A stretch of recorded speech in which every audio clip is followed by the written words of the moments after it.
So there is this particular friend of mine, when we met initially, we used to have a little bit of altercations because of a particular attitude she used to display, and I wasn't comfortable with, at the time.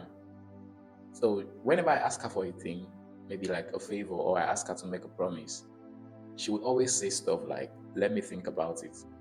And this was me at the moment expecting a categorical answer of either yes or no. But she always say, let me think about it. Honestly, for me, I wasn't comfortable with it at the time. So one day I had to confront her and ask, why exactly do you always have to think about it? Because sometimes thinking about it before she gets back to me can be a couple of days or a week or even sometimes more. And this is me expecting, a response at the moment, either yes or no. So I know where I fall in. When I asked her that, she told me something that struck me. She said, I have to get clarity or I have to be sure if I'm ready for this before I get involved into it. And I was like, okay, it made so much sense to me. That was clarity. That was her not wanting to jump into conclusions when she's not sure when and how to. You know, I respected that. And trust me, I even learned from it. Have you been in a situation before where you walk into a room and two or three persons are on a conversation? You don't even get the clarity of what exactly these people are talking about, and the next thing you jump into this conversation. And in the long run, you realize that you are just on a different page. Sometimes you end up saying what doesn't make sense at all. At the end of the day, you feel embarrassed.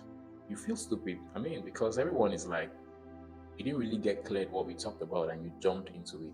It makes you feel little or makes you feel small. Yes, you will definitely feel embarrassed. This happens all the time. This type of situation, I've seen it countless times.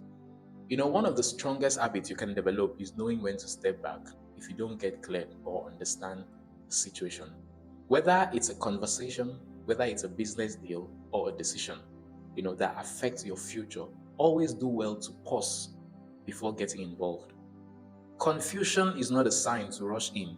It's a signal to slow down, to ask questions, and to seek clarity.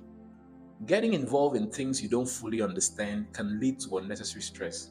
It can lead to misunderstandings and it can lead to mistakes that could have been avoided. Wisdom is not about knowing everything, it's about recognizing your limits and respecting them. When you take the time to understand before you act, I'm telling you, you protect your peace, you protect your reputation, and you also protect your growth. Very important. So you have to learn to choose clarity over pressure. It's okay to say not yet or I need more information on this topic. It's even okay to say let me think about it or let me get back to you. The right opportunities, they will still be there when you're ready. There is something about energy.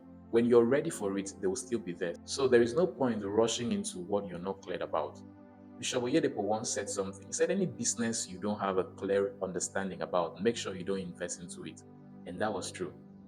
So when you have the time to stay back and get cleared over a thing, when you're returning back to that same topic or that same situation, whatever it is, you are returning back stronger, you're returning back smarter, and you're returning back with more confidence. And when you step in this time, you step in with understanding and not confusion. Have a great day. Cheers.